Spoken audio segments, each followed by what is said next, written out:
ఇక ఈ రోజు నెంటర్ దగ్గర ఉన్న ఎస్ఎన్ గార్డెన్స్ లో వండుతున్నాము. ఇక ఇక్కడ ఒక 500 నుంచి 600 మందికి మొత్తం వెజ్ ఐటమ్స్ ఉన్నాయి. ఇక్కడ మొత్తం వెజ్ ఐటమ్స్ ఉన్నాయని ముందు రోజు నైట్ ఒక ముగ్గురం వచ్చినాము కూరగాయలు కట్ చేసుకోనికి.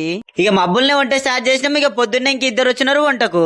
ఇక్కడ చేయాల్సిన ఐటమ్స్ వచ్చేసి సాంబార్, పాలకూర పప్పు, పన్నీర్ బటర్ మసాలా, మసాలా వంకాయ, ఆలుగడ్డ టమాటా, బుడంకాయ చట్నీ, గోంగూర చట్నీ, బెండకాయ ఫ్రై, మిర్చీలు, పాపడాలు, రైతా, వైట్ రైస్, పుదీనా rice, kaddu ka kheer sweet, basmati veg pulao. ఇక ఇక్కడ 10 వరకల కర్రీస్ అన్ని అయిపోయినాయి. ఏమున్నా రైస్, మిర్చీలు, పాపడాలు బ్యాలెన్స్ ఉన్నాయి. ఇక 10కి నేను ఇంకొకరిని తోలుకొని చక్కగా అలియాబాద్ పోయినాము. ఇక అలియాబాద్ లో ఒక 150 మందికి నాన్ వెజ్ ఐటమ్స్ వండుతున్నాము. ఇక వండడానికి కూరగాయలు అన్ని కట్ చేసుకున్నాము. ఇక మటన్ వచ్చేసరికి లేట్ అవుతుందని కడలపై ముట్టించుకొని ఒక 30 కిలోల బగర్ రైస్ వండుతున్నాము. ఇక ఇటు గ్యాస్ మీద సాంబారు, మసాలా వంకాయ వేస్తున్నాము. ఇక సాన్గా వాన స్టార్ట్ అయింది. ఎక్కలేని విపరీతమైన వాన కొట్టింది. ఇక వాన కొట్టిన నీళ్లు మొత్తం అలిగేలి పొయ్యిలకే వస్తున్నాయి.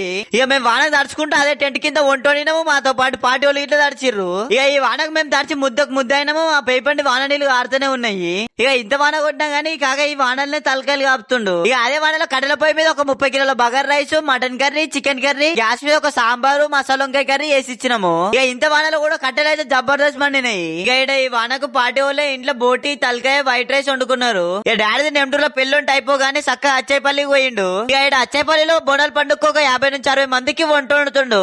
ఇక్కడ చేయాల్సిన ఐటమ్స్ వచ్చేసి మటన్ కర్రీ, చికెన్ కర్రీ, బోటి ఫ్రై, తలకాయ కర్రీ, బగర్ రైస్. ఇక మీ ఇంట్లో ఏ శుభకార్యానికైనా కుమార్ ఫుడ్ క్యాటరింగ్ ని సంప్రదించగలరు.